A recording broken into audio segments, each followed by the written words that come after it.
Bismillahirrahmanirrahim. Assalamualaikum warahmatullahi wabarakatuh. Waalaikumsalam warahmatullahi wabarakatuh. Alhamdulillahirabbil alamin. Semoga sama semua kita hadirkan bersyukur kita kehadirat Allah Subhanahu wa taala. Yang mana pada kesempatan pagi hari ini kita alhamdulillah mudah-mudahan kita bisa menjalankan kewajiban kita melaksanakan ibadah puasa Ramadan yang lancar dan berkah. Sholawat serta salam tidak lupa juga kita berikan kepada junjungan kita Nabi besar Muhammad Sallallahu alaihi wasallam. Mudah-mudahan kita sebagai umatnya yang akan nanti mendapatkan syafaat dari beliau. Amin. Melanjutkan pembacaan Quran surat An-Nisa pagi hari ini, yaitu ayat ke-47 sampai 48. A'udzu billahi minasy syaithanir rajim. Bismillahirrahmanirrahim. Ya ayyuhalladzina utul kitaba aminu bima nazzalna musaddiqan lima ma'akum min qabli an naqmisa wujuhan fanaruddaha ala adbariha aw nal'anahum kama la'anna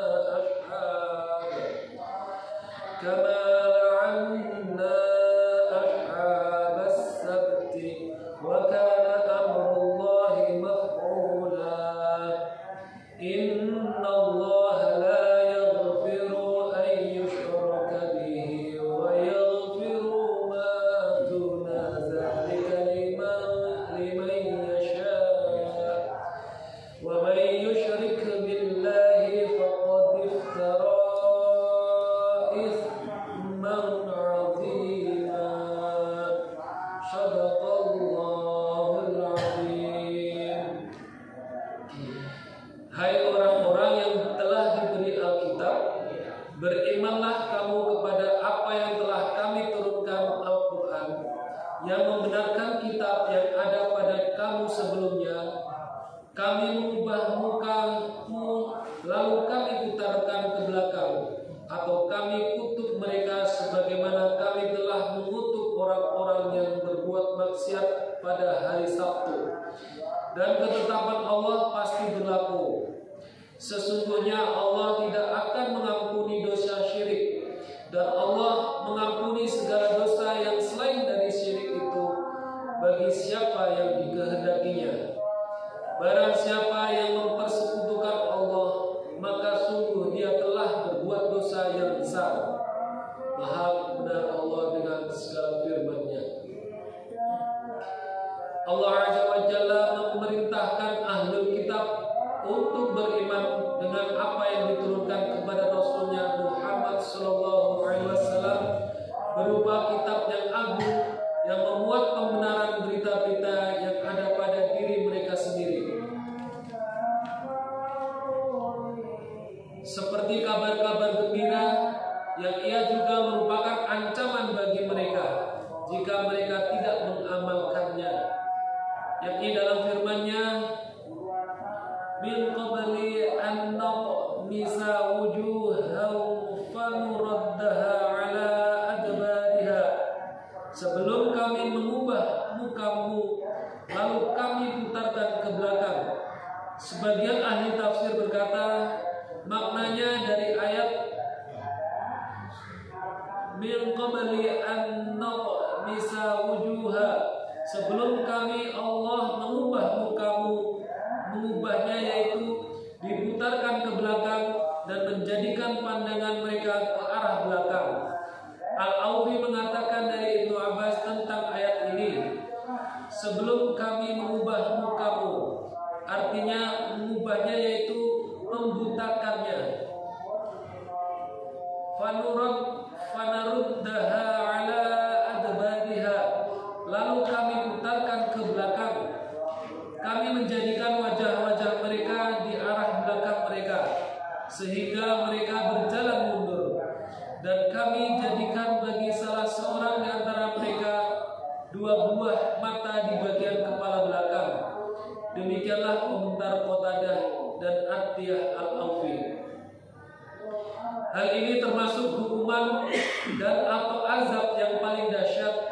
Inilah perumpamaan yang dibuat Allah tentang mereka yang berpaling dari kebenaran menuju kebatilan, serta berbalik dari jalan yang terang menuju ke jalan kesesatan. Mereka bingung dan berjalan mundur ke belakang. Mujahid berkata, sebelum kami Allah mengubah wajah-wajah mereka dari jalan kebenaran, lalu kami putarkan ke belakang menuju kesesatan. Ibnu Abi Hatim berkata, pendapat semisal ini diriwayatkan dari Ibnu Abbas dan Al-Hasan, serta disebutkan bahwa Ka'ab Al-Ahbar masuk Islam ketika mendengar ayat ini. Kemudian firman-Nya, "Auna la'anahum kama la'anna ashabas sabti," atau kami kutuk mereka sebagaimana kami telah mengutuk orang-orang yang berbuat maksiat di hari Sabtu, yaitu orang-orang yang melanggar pada hari Sabtu dengan mensiasati dalam berburu, maka mereka itu diubah menjadi kera dan babi. Kisah mereka secara panjang lebar akan dipaparkan dalam surat Al-A'raf. Firman Allah Subhanahu wa taala, "Wa kana amrullahi maf'ula," dan ketetapan Allah pasti berlaku, yaitu jika Allah memerintahkan satu perkara, maka tidak ada yang dapat menentang atau menandingi. Kemudian Allah mengabarkan bahwa Allah tidak mengampuni perbuatan syirik, dalam arti tidak mengampuni seorang hamba yang menjumpainya atau mati dalam keadaan musyrik. Sedang Allah mengampuni dosa selain itu, yaitu bagi yang dikehendakinya. Banyak hadis-hadis yang berkaitan dengan ayat yang mulia ini. Kita akan menyebutkan yang mudah saja. Imam Ahmad meriwayatkan dari Abu Idris, aku mendengar Muawiyah berkata, aku mendengar Rasulullah SAW bersabda, kullu dhanbi asallahu ayyaghfirahu illa ar-rajula yamutu kafira awir rajula yaqtulu mu'minan muta'ammida. Setiap dosa pasti diampuni oleh Allah, kecuali seorang yang mati dalam keadaan kafir atau membunuh seorang mukmin secara sengaja. Juga diriwayatkan oleh An-Nasai dan Al-A'masi.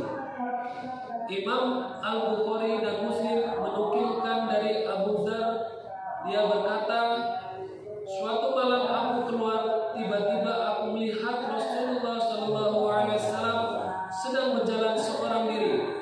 Aku menduga beliau sedang tidak suka berjalan dengan seseorang. Lalu aku mencoba berjalan di bawah sinar bulan. Akhirnya beliau menoleh dan melihat aku. Beliau berkata, siapa itu? Aku menjawab, Abu Dzar, semoga Allah menjadikan aku tebusanmu. Beliau berkata, hai Abu Dzar, kemarilah. Lalu aku berjalan sesaat bersama beliau. Beliau SAW bersabda, innal mukatsirina humul muqillu yaumal qiyamah illa man a'tahu Allahu khairan faja'ala yabuthuhu an yaminihi wa shimalihi wa baina yadayhi wa waraihi wa amila fihi khaira. Sesungguhnya orang-orang yang kaya adalah orang-orang yang paling sedikit pahalanya di hari kiamat nanti, kecuali orang yang diberikan kebaikan oleh Allah, lalu disebarkan dari arah kanan dan kirinya, serta dari arah depan dan belakangnya, lantas dia beramal kebaikan dalam hartanya itu. Saya ulangi, artinya sesungguhnya orang-orang yang kaya adalah orang-orang yang paling sedikit pahalanya di hari kiamat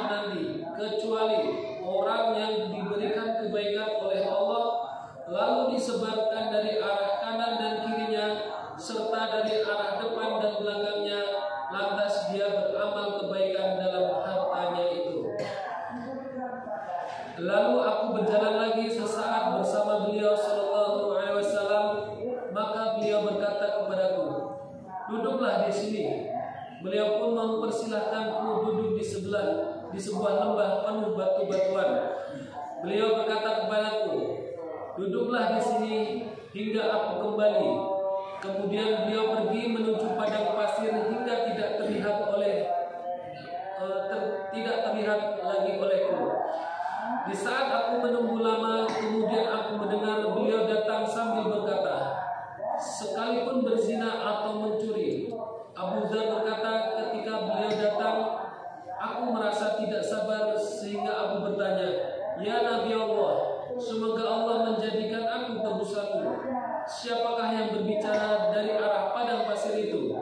Aku mendengar seseorang menghadap engkau. Beliau sallallahu alaihi wasallam menjawab, "Laka Jibril aradali min jani bil harrah faqala bashir ummataka annahu man mata la yushrika billahi syai'an dakhala al-jannah." Qultu, "Ya Jibril, wa in saraqa wa in zana?" Qala, "Na'am." Qultu, "Wa in saraqa wa in zana?" Qala, "Na'am." Qultu, "Wa in saraqa wa in zana?" Qala, "Na'am." Wa in syaribal khamra. Itulah Jibril yang mendatangi aku dari arah padang pasir sambil berkata, "Berikanlah kabar gembira pada umatmu bahwa barang siapa yang mati tidak menyekutukan Allah sedikitpun, dia akan masuk surga." Aku bertanya, "Wahai Jibril, walaupun mencuri dan berzina?" Dia menjawab, "Ya."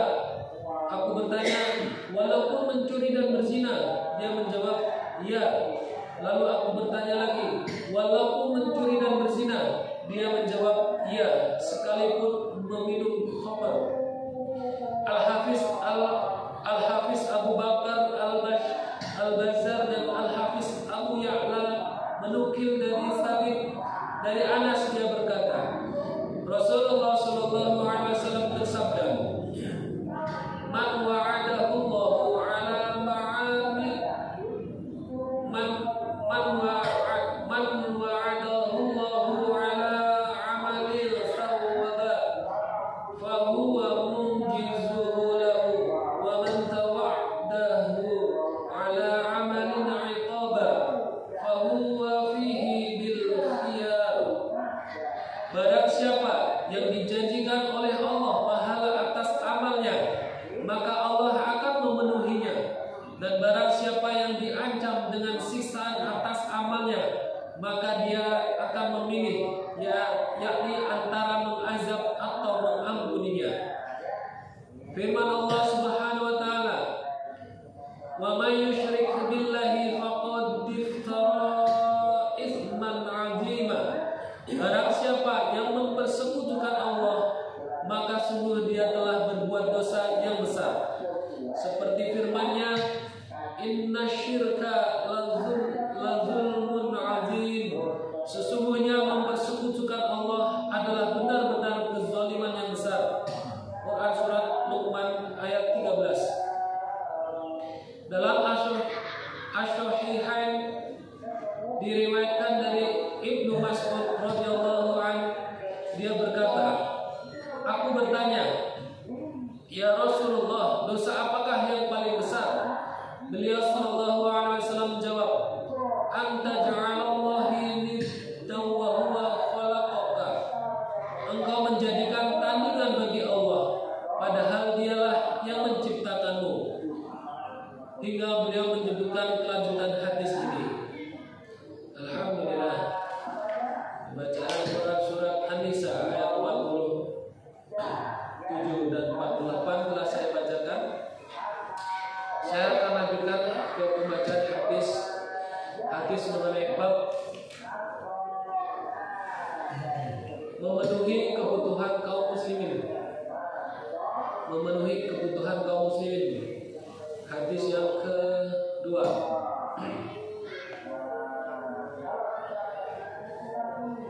Wa an Abi Hurairah radhiyallahu anhu 'an Nabi sallallahu alaihi wasallam qala man nafasa an mu'minin kurbata min kurabil dunya nafasallahu anhu kurbata min kurabi yaumil qiyamati wa man yassar ala mu'sirin yassarallahu alaihi fid dunya wal akhirah wa man satara musliman satarahu Allahu fid dunya wal akhirah wallahu fi aunil 'abdi ma kana al-'abdu fi auni akhihi wa man salaka tariqan yaltamisu fihi 'ilman sahhalallahu lahu tariqan ilal jannah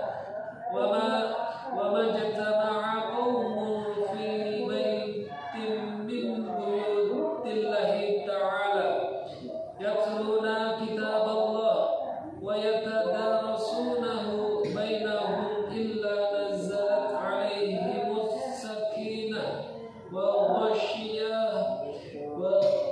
ghashiyatuhumur rahmah wa haffatuhumul malaikah wa dzakarahumullahu fi man 'indahu wa man batta'a bihi 'amaluhu lam yushrik bihi nasabtu. Riwayat Muslim. Dari Abu Hurairah radhiyallahu anhu meriwayatkan dari Nabi sallallahu alaihi wasallam yang bersabda, barang siapa melapangkan suatu kesusahan dari beberapa kesusahan seorang mukmin di dunia, maka Allah akan melapangkan untuknya satu kesusahan dari berbagai kesusahan pada hari kiamat. Barang siapa yang memberikan kemudahan kepada seseorang yang mengalami kesulitan, maka Allah akan memberikan kemudahan kepadanya di dunia dan di akhirat. Barang siapa yang menutupi aib seorang muslim, maka Allah akan menutupi aibnya di dunia dan akhirat. Allah senantiasa memberikan pertolongan kepada seorang hamba selama hamba tersebut suka memberikan pertolongan kepada saudaranya. Barang siapa meniti jalan dalam rangka mencari ilmu agama, maka Allah akan memudahkan untuknya jalan menuju ke surga. Tiada suatu kaum yang berkumpul di suatu rumah dari rumah-rumah Allah, mereka membaca kitab Allah dan mempelajarinya di antara mereka, melainkan turunlah kepada mereka ketenangan hati, diliputi oleh rahmat Allah, dinaungi oleh para malaikat, dan Allah menyebut mereka di kalangan makhluknya yang ada di sisinya. Barang siapa yang memperlambat oleh amalnya sendiri, maka nasabnya pun ia tidak akan mendapat mempercepatnya. Saya ulangi. Dari Abu Hurairah radhiyallahu anhu meriwayatkan dari Nabi sallallahu alaihi wasallam yang bersabda, barang siapa melapangkan suatu kesusahan dari beberapa kesusahan seorang mukmin di dunia, maka Allah akan melapangkan untuknya satu kesusahan dari berbagai kesusahan pada hari kiamat. Barang siapa yang memberikan kemudahan kepada seseorang yang mengalami kesulitan, maka Allah akan memberikan kemudahan kepadanya di dunia dan akhirat.